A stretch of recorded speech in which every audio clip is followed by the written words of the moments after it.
नमस्कार प्यारे बच्चों, आप सब कैसे हैं। आप सबका अपने चैनल लर्न बाय फन में स्वागत है। आज की इस वीडियो में हम कक्षा 6 वसंत भाग 1 पाठ नंबर 11 हैं, जो देखकर भी नहीं देखते पाठ के प्रश्न अभ्यास कार्य को करेंगे। इसकी लेखिका है हेलन केलर जी। चलिए वीडियो की शुरुआत करते हैं। पहला क्वेश्चन है, जिन लोगों के पास आंखें हैं वे सचमुच बहुत कम देखते हैं। हेलन केलर को ऐसा क्यों लगता था? इसका आंसर बच्चों, हेलन केलर को ऐसा इसलिए लगता है क्योंकि लोगों की संवेदना खत्म होती जा रही है। हमारे पास जो है हम उसकी कद्र नहीं करते और जो नहीं है उसे पाने की इच्छा रखते हैं। वो कहना चाहती हैं कि जिन लोगों के पास जो चीज़ है, जैसे कि जो हमारे 5 सेंस हैं, जैसे कि आईज हो गई, नोज हो गई, ईयर हो गई, टंग हो गई, स्किन हो गई, जिनसे हम सुनते हैं, देखते हैं, फील करते हैं, जो हमारी 5 ज्ञानेंद्रियां हैं। अब वो क्या, हमारे पास जो भगवान ने एक शरीर दिया, जो मानव शरीर दिया है, उसके जो बॉडी पार्ट्स है, हम उसकी कदर नहीं करते क्योंकि वो चीज़ की हमें वैल्यू नहीं पता। क्योंकि जो चीज़ हमारे पास होती है ना, हम उसकी वैल्यू नहीं करती। लेकिन जो चीज़ जिसके पास नहीं होती, अब जैसे कि हेलन केलर जो लेखिका हैं, उनकी 18 महीने की उम्र में आंखें चली गई थी और सुनने की शक्ति चली गई थी। इसलिए वो चीज़ की वैल्यू करती हैं क्योंकि छोटी उम्र में ही उनकी आंखें और उनके कान दोनों उनके साथ नहीं थे, वो दोनों मतलब काम नहीं करते थे। और जबकि जिसकी आंखें हैं, जिनकी मतलब भगवान ने बिल्कुल उनको अच्छा शरीर दिया हुआ है, वो फिर भी उस चीज़ को वैल्यू नहीं करती और जो चीज़ नहीं है उसे पाने की इच्छा रखते हैं। क्योंकि जो इंसान की फीलिंग्स हैं, वो क्या है, इमोशंस जो हैं वो धीरे धीरे खत्म होते जा रहे हैं। सेकंड क्वेश्चन है बच्चों, प्रकृति का जादू किसे कहा गया है? इसका आंसर है, प्रकृति का जादू वह है जो प्रकृति के रूप में नित्य कुछ न कुछ परिवर्तन करता है। प्रकृति अपने रूप के आकर्षण से हमें अपने और जादू की तरह आकर्षित करती है। प्रकृति में विविधता है, यानी कि डिफरेंस है। अलग अलग वृक्षों की अलग अलग घुमावदार बनावट और उनकी छाल और पत्तियां होना, फूलों का खिलना, कलियों की पंखुड़ियों की मखमली सतह, बागों में पेड़ों पर गाते हुए पक्षी, कल कल करते बहते हुए झरने, कालीन की तरह फैले हुए घास के मैदान आदि प्रकृति के जादू हैं। बच्चों, जो प्रकृति में जो निरंतर बदलाव होते रहते हैं, वो क्या करते हैं, हमें अपनी ओर आकर्षित करते हैं। जादूगर क्या करता है, जादू अपने मैजिक से हमें अलग अलग ट्रिक्स दिखा के अपनी ओर अट्रैक्ट करता है। उसी तरह जो प्रकृति है वो भी चेंजेस उसमें होते रहते हैं, जिसकी वजह से वो हमें बहुत ही अच्छी लगती है और वो हमें अपनी तरफ अट्रैक्ट करती है। क्वेश्चन नंबर 3, कुछ खास तो नहीं। हेलन की मित्र ने यह जवाब किस मौके पर दिया और यह सुनकर हेलन को आश्चर्य क्यों नहीं हुआ? बच्चों, उनकी जो फ्रेंड थी वो एक बार जंगल की सैर करने के लिए गई हुई थी। जब वो जंगल की सैर करके वापस लौटी तो हेलन केलर ने अपनी उस फ्रेंड से पूछा कि आपने जंगल में, उस वन में क्या क्या देखा? तो उनकी फ्रेंड बोली, कुछ खास नहीं।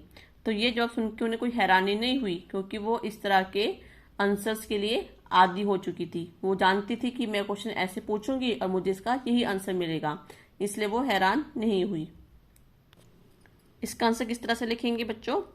प्रकृति में चारों ओर देखने और समझने की बहुत सी चीजें हैं, फिर भी उनकी मित्र कह रही है मैंने कुछ खास नहीं देखा। लेखिका का मानना है कि वे कुछ भी देखना ही नहीं चाहती, वे उन चीज़ों की चाह ज़रूर करती है जो उसके आसपास नहीं है। बच्चों, हमारी प्रकृति में आप देखोगे कि बहुत कुछ देखने के लिए है, लेकिन हम क्या करते हैं, उस चीज़ को देखना नहीं चाहते या समझना नहीं चाहते क्योंकि हम वैल्यू नहीं करते। हम ईश्वर की दी हुई चीज़ को भूल जाते हैं कि वो कितनी मूल्यवान है। लेकिन जो लेखिका है वो जानती है कि अगर मैं इस तरह क्वेश्चन पूछूंगी मुझे वही आंसर मिलेगा। और जो इंसान की फितरत क्या होती है बच्चों, जो चीज़ नहीं है उसकी इच्छा करते हैं, लेकिन जो चीज़ है उसकी वो कद्र नहीं करते।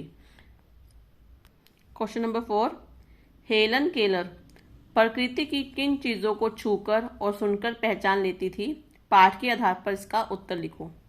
हेलन केलर प्रकृति की अनेक चीजों जैसे भोजपत्र, पेड़ की चिकनी छाल, चीड़ की खुरदरी छाल, टहनियों में नई कलियों, फूलों की पंखुड़ियों की बनावट को छूकर और सूंघकर पहचान लेती थी। बच्चों, जैसे कि मैंने आपको बताया था, जो हेलन केलर है वो देख नहीं सकती थी, सुन नहीं सकती थी, फिर भी वो चीज़ों को छूकर और सूंघकर उसकी पहचान कर लेती थी। वो जैसे कि पेड़ को छू के बता सकती थी ये पेड़ किस चीज़ का है। टहनियों पर जो नए नए छोटे छोटे फूल खिलते थे उनकी पंखुड़ियों को छूती थी और चीज़ों को सूंघ के स्मेल करके बता सकती थी वो चीज़ कौन सी है। और जो पानी बहता था, जो झरना होता था पानी का बहता हुआ झरना, वो उनके बीच में हाथ डाल के उनकी जो म्यूजिक होता ना उनकी आवाज को वो सुनने की कोशिश करती थी। क्वेश्चन नंबर 5, जबकि इस नियामत से जिंदगी को खुशियों के इंद्रधनुषी रंगों से हरा भरा किया जा सकता है, तुम्हारी नजर में इसका क्या अर्थ हो सकता है? बच्चों, जैसे कि हम जानते हैं कि जो हमारा इंद्रधनुष रंग है उसमें 7 रंग होते हैं, मतलब रंग बिरंगा होता है।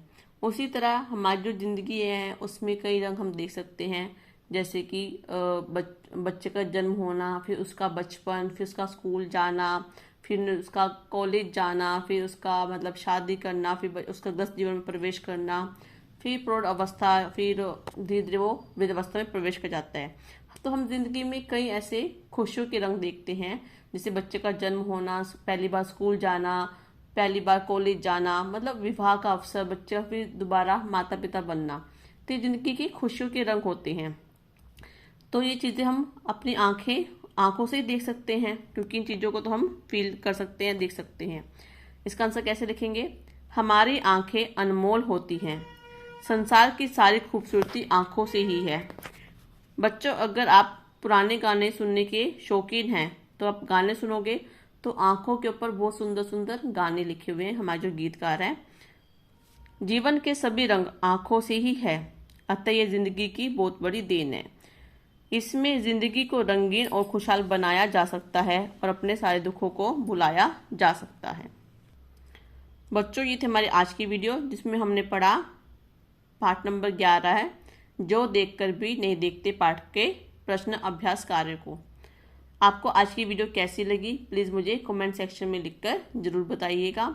और आप मेरे चैनल पर पहली बार आए हैं और वीडियो को पहली बार देख रहे हैं तो जल्दी से चैनल को सब्सक्राइब कर देना।